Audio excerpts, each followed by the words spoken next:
This is a reading of chapters 7 and 8 of the Witchery of Archery by Maurice Thompson. This book was published in 1878, I believe, and is a treatise on archery in its time. Okay, chapter 7, Bold Robin Hood and His Merry Clan. If one would know what archery was in the days of its greatest glories, it is necessary for him to study the Garland, a book of ballads touching the exploits of Robin Hood and his men. The illustrated edition of these ballads by Mr. Gooch is probably the best, but my object here is not to write a biography of Robin or to republish the Garland.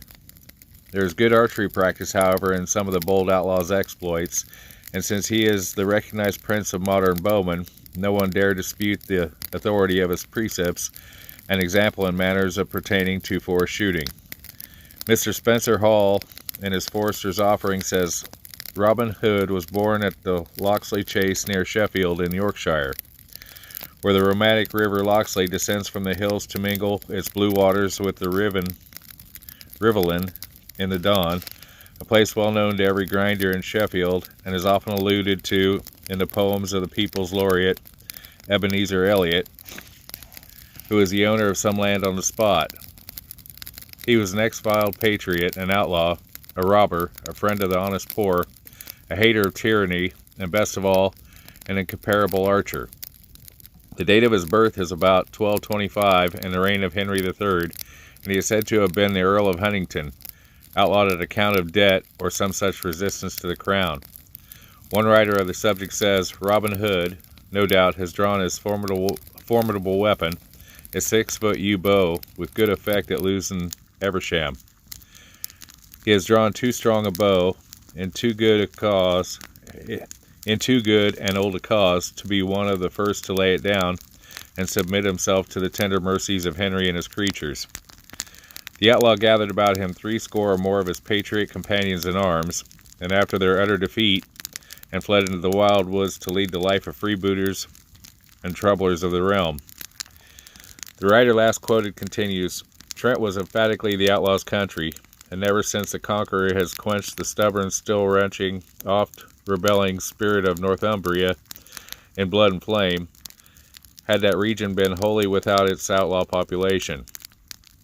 Arriving there, Robin Hood at once took his natural place as the leader of the boldest and most feared band of them all. In a short harangue to his followers, as set forth in a very ancient ballad, he tells them, You need not be over anxious, for we shall do well enough. See that ye do no harm to any husbandman that tilleth the plough, nor any good yeoman, nor any knight or squire that is a good fellow, but bishops, archbishops, and those rich ecclesiastics that live upon the fat of the land, and subsist by plundering the poor, you may beat and bind them. The High Sheriff of Nottingham, too, you may bear in mind, for he is no friend of any of us. The mellowing influence of more than 600 years has clothed in the charming garb of romance the rough deeds of that master bowman of Sherwood Forest, and no name is dearer today than the yeomanry of England, than that of Robin Hood. But according to the ballads, and in the light of some of our present civilization, it is rather hard to justify some of his most daring exploits. Instance the following. We have an account of the adventure which is said to have taken place when our hero was but 15 years of age.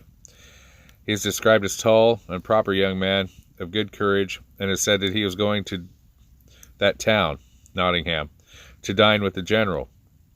But who the general was, we are not informed. On his way, he fell in with a party of 15 foresters, boon companions, it would seem, who were carousing with beer, ale, and wine. What news, he said to them, what news? What news wouldst thou fain have? Said they. The chief news is that a shooting match has been provided by the king. And I'm ready with my bow, exclaimed Robin, in a tone of exultation. We hold it with scorn, said the foresters, that so young a boy as thou art, that thou art not yet able to draw a string, should presume to bear a bow before our monarch. Robin, who was conscious of his superior skill in archery, felt indignant at this taunt, and boldly exclaimed, "By the leave of our dear lady, I will wager you 20 marks that I will hit a mark at a distance of 100 rods, and that I will at your distance cause a heart to die." "By the leave of our lady," said the foresters in reply, "we will hold thee 20 marks, and thou wilt not hit a mark at the distance of 100 rods, and thou wilt not cause a heart to die at that distance." So the wager, according to the authority quoted, was agreed to, and Robin bent the bow, hitting the mark, probably a willow wand at 100 rods, and killing the heart at the same length. The young hero then demanded payment of the money, which was promptly and insultingly refused by the 15 foresters. "Take up thy bow and get thee hence, lest we baste thy side soundly," cried they sneeringly. Robin laughed merrily, and taking up his bow, walked away as if the matter was all a good joke.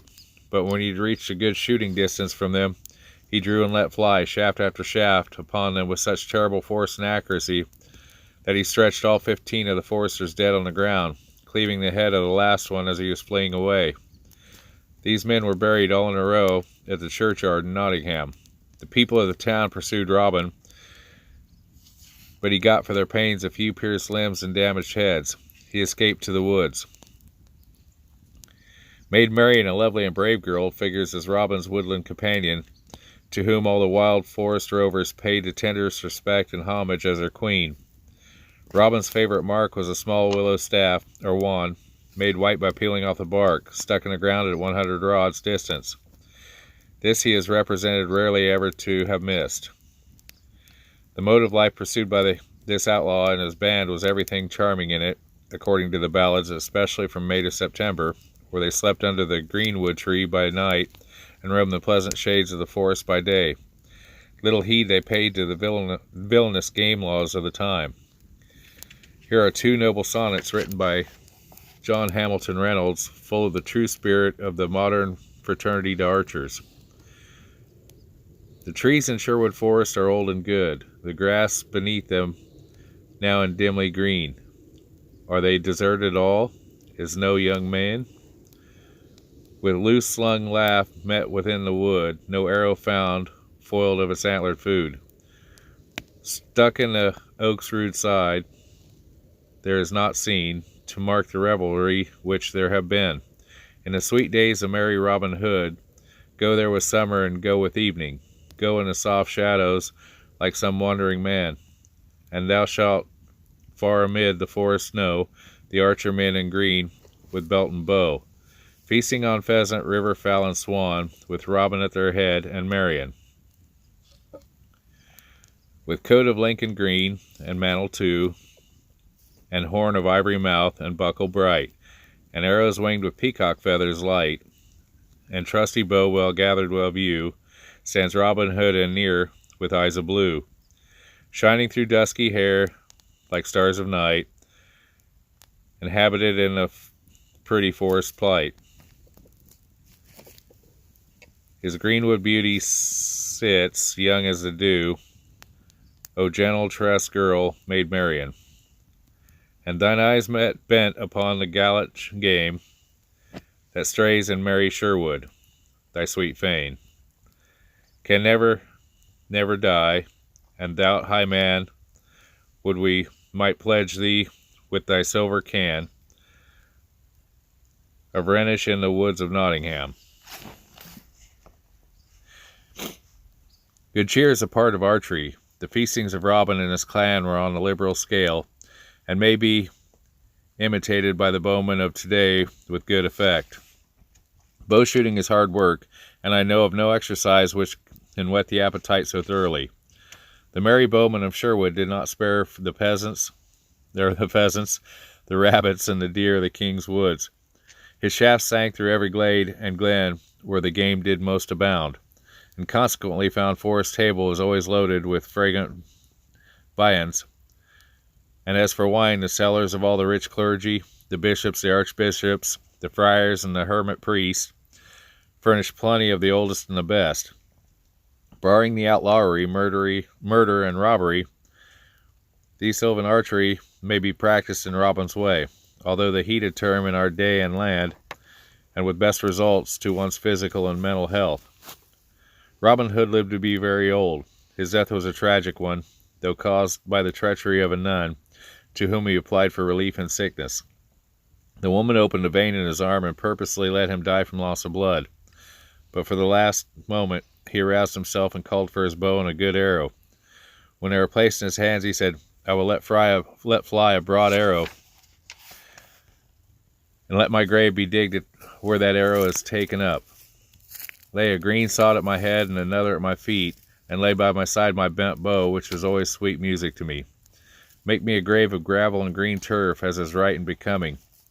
Let me have length and breadth enough, and put under my head a green sod, that when I am gone, they may be said, Here lies bold Robin Hood." They bore him to the window of the house in which he lay, and he drew his bow and shot. The arrow, a broad-headed deer shaft, sped away and fell under a green tree. There they buried him. The following simple dirge by Bernard Burton will serve to close this chapter. His pulse was faint, his eye was dim, and pale his brow of pride. He heeded not the monkish hymn they chanted by his side. He knew his parting bower would come, and fancy wondered and now the freedom's free and happy home beneath the forest bough. The faithful follower standing by added that he would be laid. Through round the chieftain's languid eye a lingering lustre played. Now raise me on my dying bed, and bring here my trusty bow, and I join the silent dead, my arm that spot shall show. They raised him on his couch and set the casement wide open. One more upon the vein and found regret, fair nature's face he eyed. With kindling glance and throbbing heart, one parting look he cast, sped on its way the feathered dart, sank back and breathed his last. And where it fell they dug his grave, beneath the greenwood tree, meet resting place for one so brave, so lawless, frank, and free. That ends chapter 7. This is chapter 8 of The Witchery of Archery by Maurice Thompson. The Mysterious Lake. Lake Okeechobee, formerly called Mayoko or Makoko, ever since the discovery of Florida by Europeans, and if we may trust the traditions of the Aborigines long before, has slept in a sort of poetical fog of mystery. No doubt the far-famed story of the Fountain of Youth hidden away in the wild tangles of the Land of Flowers, being one disapproved, let fall something of its delightful romance upon the lake, which, though hemmed in with almost impassable swamps and marshes and everglades, and jealously guarded by all the cunning of its wild owners, really did and does exist, a wonder to the scientist and the exhaustless field for the operations of the naturalist and sportsman. This vast body of water lies on the Floridian Peninsula, far towards its southern point, having a shape not unlike that of a great spider, from whose elliptical outline of the body radiate short, crooked legs. All around it stretch the cypress swamps and wet prairies, through which innumerable dark and sluggish streams crawl like indolent serpents. Its shores are in most places low, only a few inches above the water, with a great portion is unapproachable on account of the mass of lily pads, stiff reeds, flags, water lettuce that forms a wide and impenetrable fringe thereto. Often this dense growth, it spread across the mouths or frists of the streams, prevented their discovery, except with great labor and loss of time. The tribes of Indians formerly inhabiting Florida based all their poetry on fabulous hunting grounds located on the islands and along the borders of the Okeechobee. They had a good foundation, in fact, of much of their dreaming story. In their light canoes, at certain seasons of the year, when the whole of Okeechobee region is mostly insulated, they would speed from island to island, from tussock to tussock, from hummock to hummock, finding everything in their simple nature craved, namely fish, birds, wild animals upon which to practice with their bows and arrows and rude tackle, securing plenty to eat, skins and feathers to clothe and decorate themselves withal. Vegetation was variegated and luxuriant beyond compare. Gorgeous flowers and the gay foliage made the woods and brakes dazzlingly bright and beautiful. Here in the midst of gaily painted birds, vast reptiles, and glossy serpents, under a sky of perpetual and healthful summer, the swarthy hunter lived a life sweeter than the Acadian to him. The shores of the great lake, dimly defined and shaded by mystery, affected his imagination and aroused in him all the dreamful superstitions of his nature. And then, too, somewhere here were situate his pearl fisheries, whence his people drew their vast supplies of this ornament, loads of which passed into the possession of De Soto and his followers. No wonder the lake was jealously guarded by the Indian, and still less than wonder that his descriptions of it were touched with the coloring of romance, bathed in an atmosphere of fascinating mystery. White men, of course, were not slow to add such touches to the story as would render it most palatable to our own lovers of the new and wonderful, and very soon the realm of the Okeechobee was described as full of old ruins crumbling under the attack of time, overrun with wild vines and surrounded with moats and terraces, the works of some forgotten race. The islands of the lake, according to this enlarged account, were wild gardens of tropical fruit and parties of fabulous beautiful flowers, among all sorts of gaudy birds and butterflies floated and feasted all year round.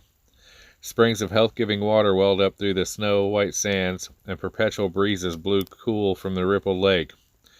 Here one could live to a ripe old age, free from the yoke of labor, and subject to none of the aches and pains that changes of temperatures and poisonous malarias of other countries. Who could find this lake? The Indians utterly refused to be persuaded or bribed to lead the way, or to furnish the least clue to the wild labyrinth that bounded it. No white man dared to brave by himself the dangers that beset the undertaking, so it rested for many years. The early Spanish authorities in Florida may have sent expeditions into the southern part of the peninsula, but no well-based account is left to us of any exploration of the Okeechobee itself up to the date of the Seminole War, which our government troops cut their way across the shores. It is probable, however, that De Soto penetrated into the lake without knowing it, and was standing by its reedy, boggy margin, gazed off through the cypress forest under the low-hanging vines and air plants that decked the trees, and wondered how far away the mysterious region still lay. But it is certain that to the geographers of the early part of the present century, Okeechobee was little better than a probable body of fresh water lying somewhere above, or rather below, the headwaters of the great St. John's River. During the stay of the United States troops in Seminole country, the lake was crossed and recrossed by officers and men. But it so happened that no one connected with the army cared to publish any very satisfactory account of such surveys into the military operations demanded, nor any of the discoveries consequent thereto. It is safe to say that no military expedition covering a field so new and interesting has been projected within the century with less results to science and general information than attended the Florida War. The fauna and flora of the Everglades were almost wholly neglected in these particulars interesting to naturalists, and descriptive geology was scarcely thought of. No notes, no sketches, no collections worth naming were preserved. A fort was established here, a camping spot there, a trail marked out, or a military road open from this point to that, are phrases that contain the great part of all one can glean from the published accounts of the operations. When the Seminoles were conquered, and most of them banished, and our army retired from the peninsula, the Everglades fell again into darkness and mystery. After a few years,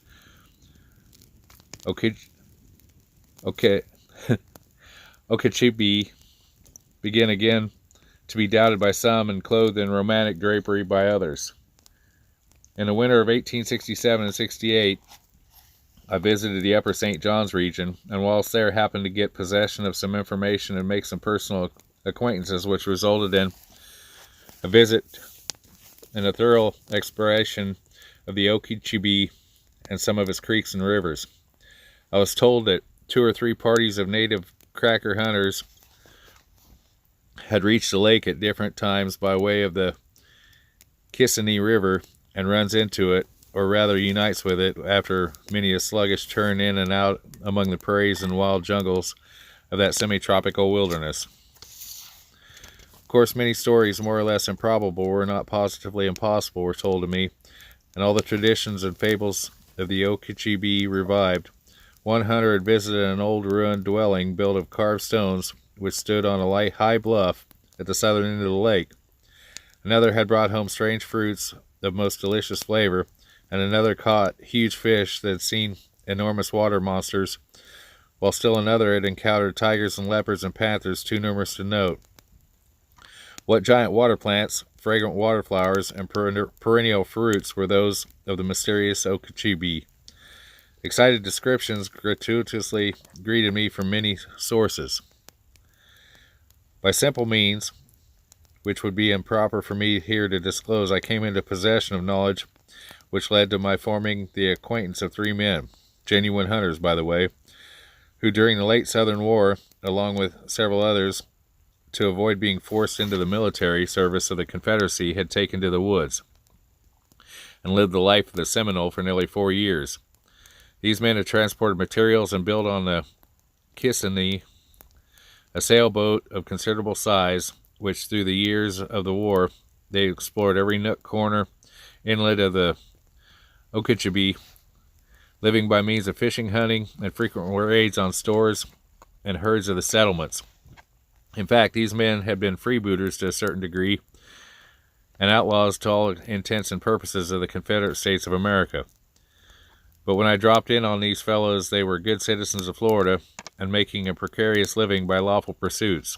I learned that their boat, the Deserter, as they'd named it, still lay hidden down by the marshy banks of the Kissimmee and below the old government military road crossing. I called the 3 together in secret conference and put before them a proposition involving the purchase of their labor and the use of the Deserter for so long a time as I might need the same in exploring. The Kissimmee and the Okeechobee, my offer was slender enough as wages usually go, but the men were needy, and it was better than they were getting, so it was quickly accepted.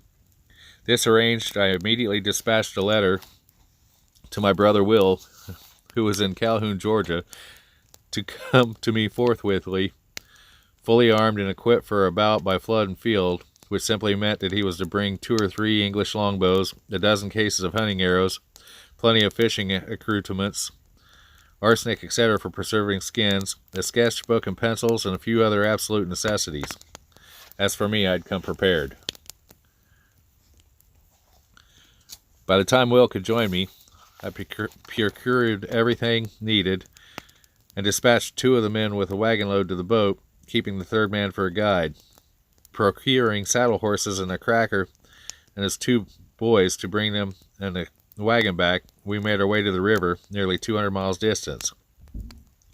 In 4 days, after floundering through slush ponds and coffee-colored streams till we felt, as Will expressed it, like tallow dips on a hot shelf, and found men and boat awaiting us all right and ready for the voyage.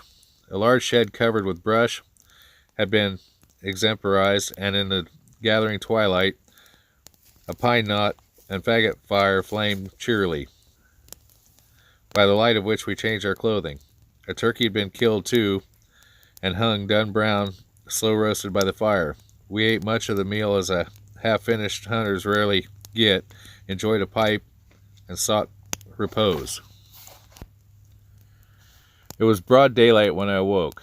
The cracker and his sons had already been paid off by Will, and had gone homeward with the wagon and horses and oxen. From the slight elevation on which the shed stood, I had a good view of the somber little river on which the Deserter lay at anchor. I went down and examined the boat. It was a monster, being about 26 feet long and 6 feet across, but it was shallow and drew only a few inches of water. In many respects, it was clumsily built and awkwardly arranged.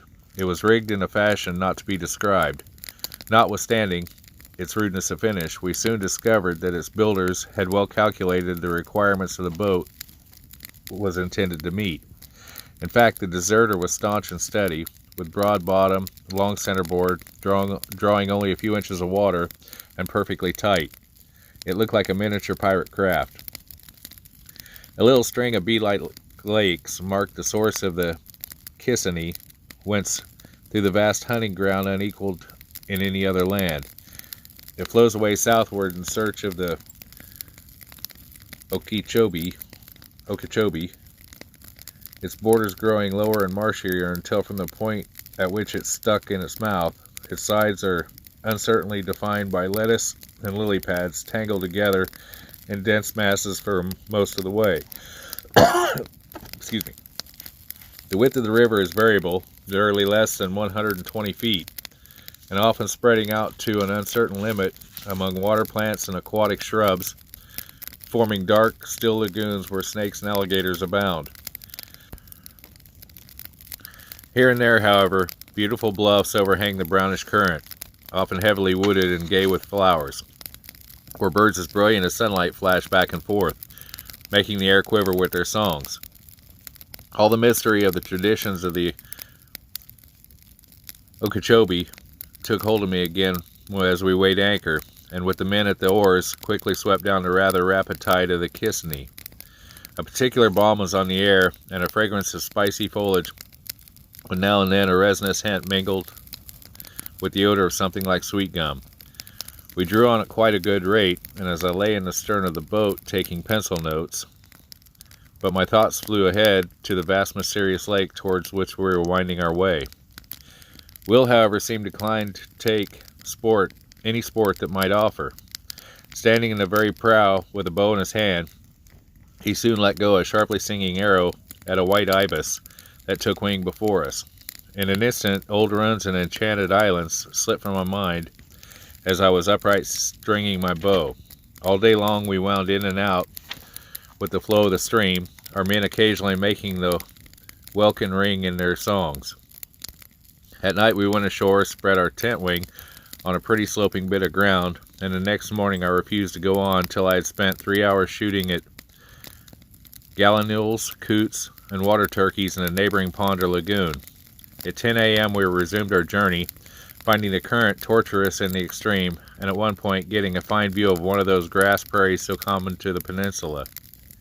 I killed a deer with my rifle just before nightfall, the only one we saw while on the river, and we were glad to add its venison to our supply of provisions. The moon being near its full and affording a strong light, we did not accept the offer of several fine landing places past near nightfall, and the consequences of it was at near midnight before we found dry ground and wood.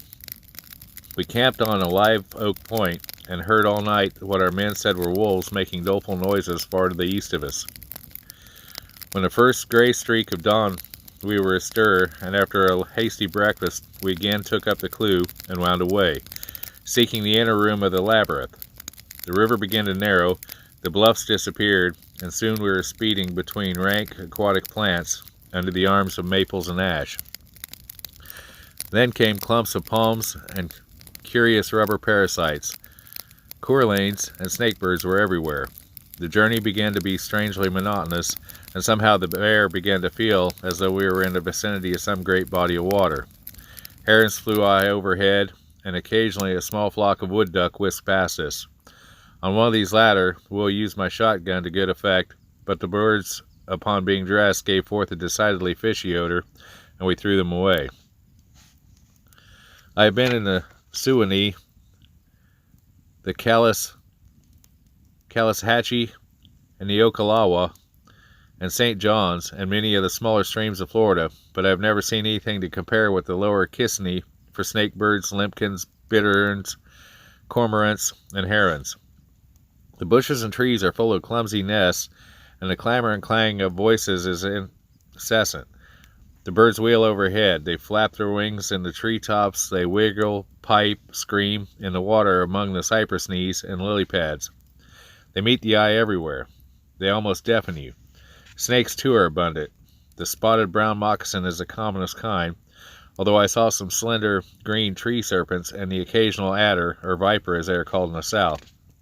At its mouth, the Kissany is wide, half-mile or more I guessed it to be, and is literally choked with weeds, grass, lily pads, water vines, lettuce, and what looks like pale brown moss, though it may be the dead roots of aquatic plants. Pushing through this for a mile or more, the body of the Okeechobee is reached and still dark and lonely.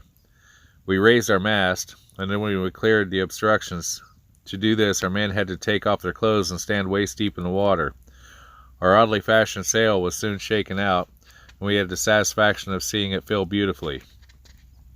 The first sail ever spread on the Okeechobee, I cried, leaning over the larboard rail to get my first clear vision of the vast stretch of bluish water lying south of us. The first sail, but not the first time by a long shot, replied the man at the tiller, and this reminded me of the deserter's past record. Many a time before this little pirate sailed this endless sea. We had cleared the grass points and tussocks of the bay of the Kissany and sailed out onto the full body of the lake. A feeling of disappointment took complete possession of me as we glided smoothly along the gently swelling surface, scarcely making a ripple. This was Okeechobee, the pearl fishery of the Aborigines, the famous and guarded lake of mystery. Where were the ruins, the carved stones, turrets, and moats? Where were the happy islands? This is a cheat and a delusion. But no, yonder is an island, and how quickly the blood leaps to my temples. Yonder is a ruin. I was on the point of shouting for joy when suddenly I became aware that it was a great cypress knee I saw, instead of a low ruined battlements of stone. Yonder's our signal rag, said one of the men to another. He pointed to where something red hung from the tall cypress stump. It's been there 2 years or more. We all looked. It proved to be a tag of red cloth nailed there for the purpose of indicating the entrance of the Kissany Bay.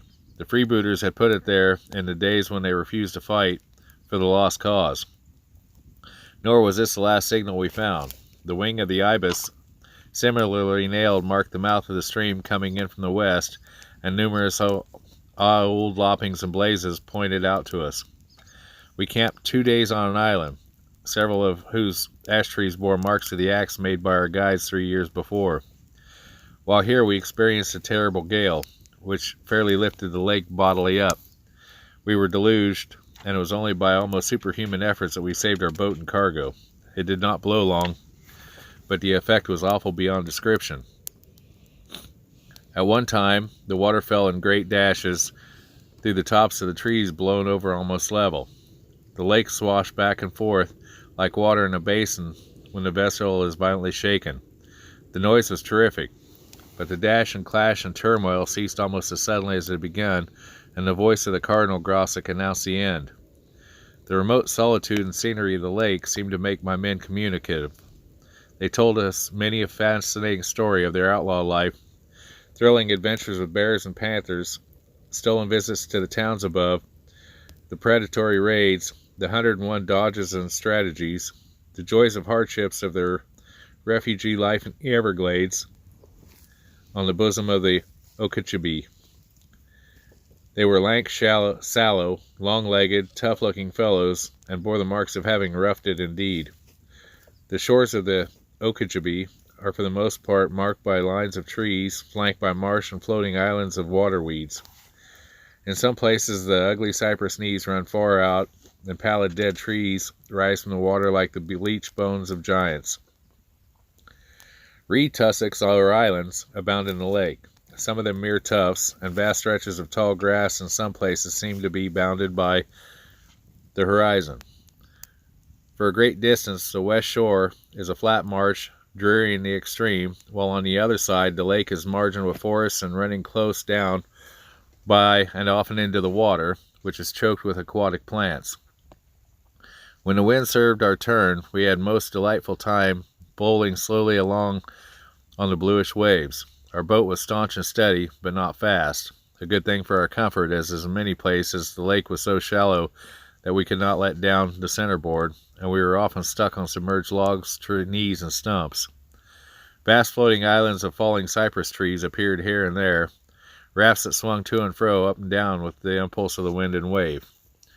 We had royal weather, the one gale expected during the whole of our voyage, and insects really bothered us very little, considering our exposed conditions and the myriads of mosquitoes and biting gnats that bred in the swamps and marshes. Once well out in the open body of the lake, we found the water bright and ever sparkling, but when the taken up with a cup of it appeared clouded, vegetable fibers and other filth. We tried fishing in many places, but found that no game fish seemed to inhabit the open water. The little creeks and mouths and estuaries where the lettuce and lily pads were not too thick are, however, surprisingly full of large black bass and beautiful bream, the voracity of which I have nowhere else seen equaled. One evening, just below the mouth of a large stream, probably a fish-eating creek, I drew out bream of a pound in weight as fast as I could cast. We followed the western coastline from the Kissimmee to the first large bay, and then the wind set to the east, sailed across the lake in a direction in a little north of east, getting a good view of the shoreline north of us. Easily found the frith of a large creek, near which we camped for 2 days. When we dropped down 3 or 4 miles to where, by a crescent sweep, the timber, mostly maple, ash, boxwood, runs far out in the lake, forming a good harbor, and we found a delightful camping spot on a sort of shell mound at the mouth of a natural avenue, although which the wind flowed gently all night long, keeping away the swarms of mosquitoes. We discovered good water, too, and enjoyed it as much as if it had been the choicest brand of ancient wine. Huge alligators were disporting in the aquatic weeds and grass of a lagoon hard by, but we did not care to molest them.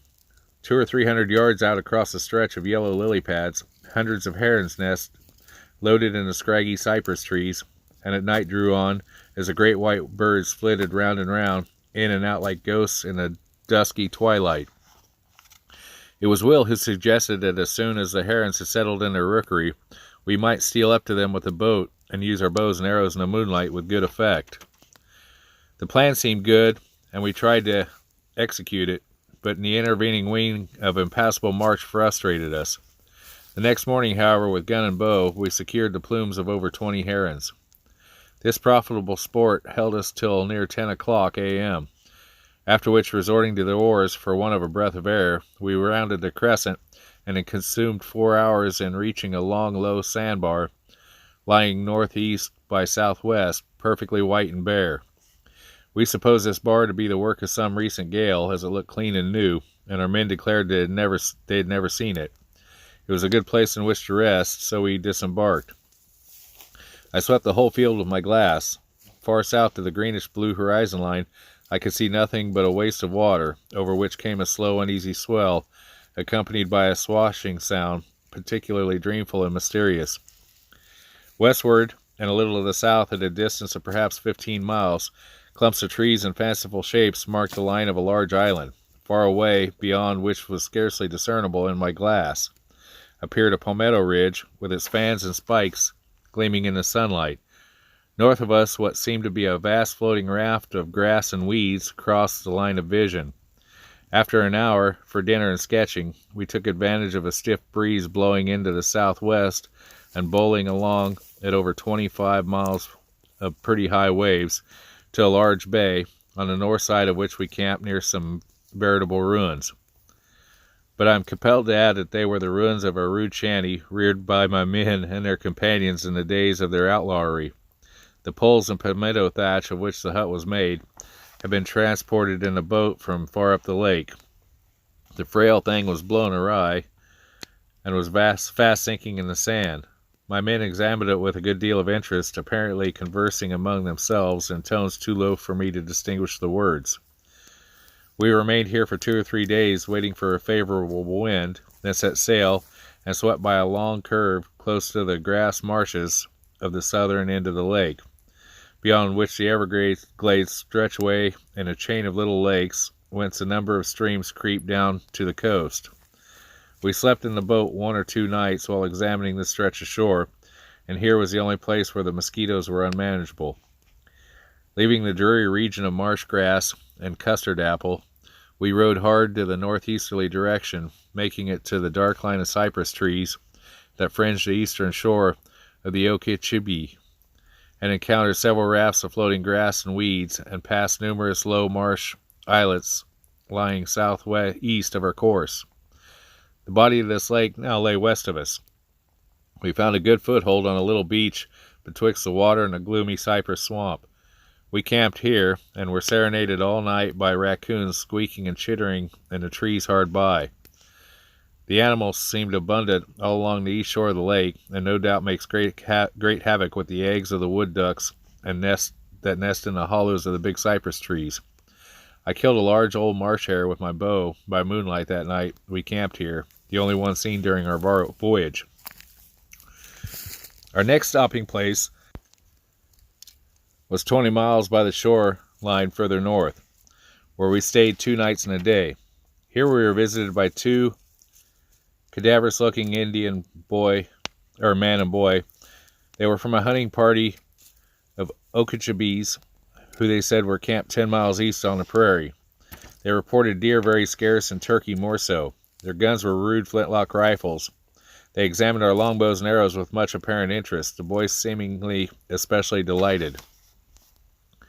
With a favoring wind, we next sailed in a northwesterly direction to a large island some 20 miles distance, where we shot many herons of both white and blue kind. The island had a widely tropical luxuriance of vegetation, and would be a pleasant place for a fortnight sojourn in January, if one was seeking solitude and mosquitoes. I ought not to complain of these merry insects, however, for they never annoy me as they do other persons, no matter how numerous and bloodthirsty their swarm may be. With a little oil of pennyroyal, properly prepared and rubbed on my face and hands, I defy them. From this island, sailing some 20 degrees north of us, we skirted the shore, where immense cypress trees shaded a low sand beach, and landed on the inner angle of a pointed bay, which seemed to be about 20 miles distant in a southeasterly direction from the frith of the Kissimmee. Here we remained 3 days, guided by one of our men. Will and I penetrated the island to the Okeechobee prairie, and beyond it a vast stretch of pine lands, where we killed several turkeys and a deer. Parts of the prairie just mentioned are covered to a depth of 6 inches in water, and is completely hidden by the sawgrass that grows in it. Our next sail was a tiresome tacking process, by which we zigzagged up the indented coastline on the northeastern side of the lake, passing what seemed to be the mouths of 2 considerable creeks, along with the floating lettuce and lily pads that had flung an impassable barrier. We camped about 18 miles from the Kissimmee, and were again visited by Indians. It was not far from this spot that several years later, while re-exploring the Okeechobee in a small skiff, I met a party of several gentlemen who in a large boat were doing the lake in scientific principles. They seemed to be a jolly, energetic set, bent on finding out all they could. They had come down the Kissimmee and had been on the lake for some weeks. They thought me unarmed, overlooking my 2 longbows and bundles of arrows which lay in the bottom of my rude skiff. In answer to some friendly questions, I told them I was a Hoosier looking for the country. Being Yankees, they guessed that I might get drowned if I trusted myself to the Okeechobee in that little skiff. Little did they dream that in that frail box I already paddled and pulled my way over many miles of the lake, with a view to the discovery of the old pearl fisheries of the Indians. They gave me a box of matches and went their way. I have since learned that this party had been sent out by the proprietors of an eastern journal to explore the lake and make a collection from the flora and fauna of the region. Then again we sailed. Our course was west of north. After 2 miles of slow motion with quartering wind, we had to resort to the oars. We entered the mouths of several small creeks, apparently more connecting links between some large lagoons in the lake, and after a long day's work, entered a large frith or bay, and slept in our boat. Next morning we made careful examination and found 3 creeks, we thought, emptying into this bay.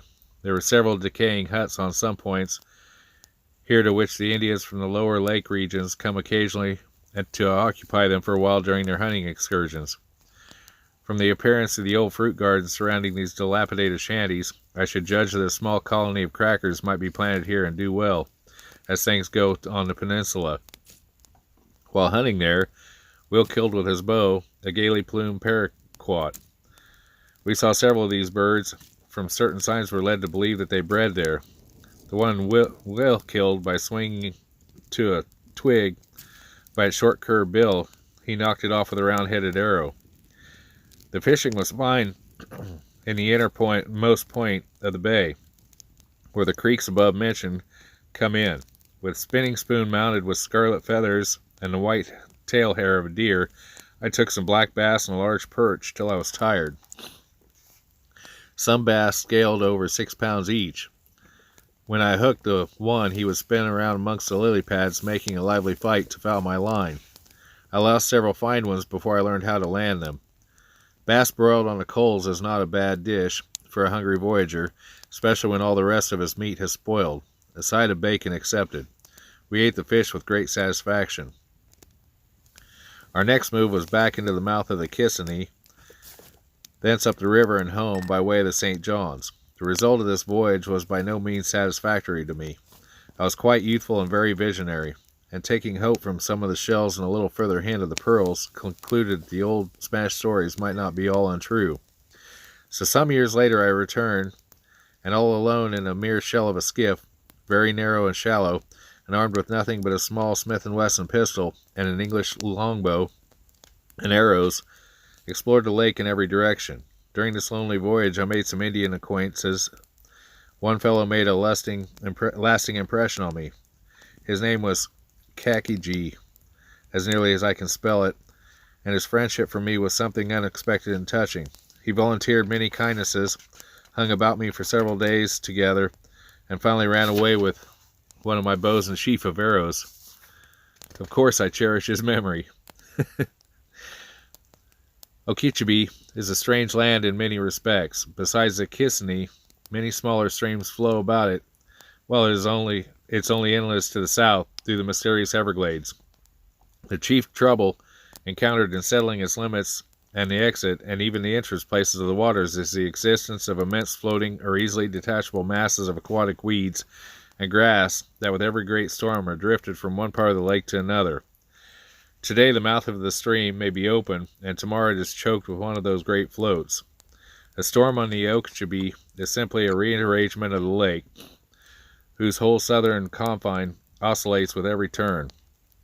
There are several islands, presumably permanent in the lake, other than those already described, but there are low marshes without timber. From north to south the water measures 47 miles. From east to west its greatest extent is nearly 30. The principal trees found on the lake, in the order of their number, are cypress, ash, maple, palmetto, oak, magnolia, and boxwood. Elderberry and willow bushes are abundant, and that strange, huge parasite, the rubber tree, is often found enclosing its large trees in its fold from root to top. Gorgeous air plants and luxuriant vines grow among the branches of the forest from tree to tree, blending their odd gay foliage and fiery spikes with the fronds of the palm and the sprays of the cypress. In many places the scenery is fancifully picturesque, the water and aerial effects being especially fine. The air is generally fresh and cool, but quite fluctuating in strength and direction. The sunshine is sometimes almost burning hot, but for many days together I suffered no inconvenience from this source. A sort of fog usually hung over the lake from 3 o'clock to 10 o'clock a.m., after which a haze, not unlike that of the western Indian summer, took its place, clothing the distant marshes and tree clumps in a particularly dreamful dimness. In the lagoons and lakes bordering the lake, alligators are large and numerous. The principal birds of the lake are limpkin the snakebird, the herons, cormorants, ibis, gallinules, coots, spoonbills, kingfishers, fish crow, teal, and wood duck. Fish hawks and barred owls are numerous, and we found many of their nests. I killed 2 fine specimens of the ivory-billed woodpecker and saw many more. The red-winged blackbird was seen in swarms in all the swamps and marshes, and great flocks of them flew over the lake from side to side in the early part of our stay. Swallows in abundance skimmed the water everywhere near the shores, and various songbirds enlivened the dusky depths of the woods. Okeechobee can never have the winter cottages of rich northerners along the shores, and its islands will never be popular as picnic grounds. The deadly moccasin is everywhere. Myriads of insects infest the whole region, biting and stinging by night and day, and the water is bad. I made many pencil sketches of the most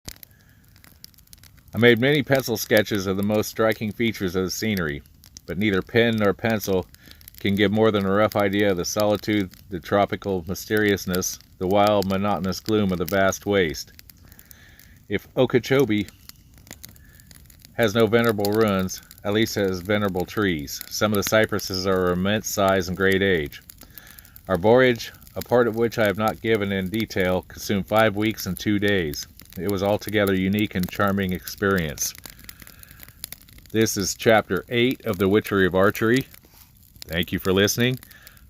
The next 2 chapters will be along shortly.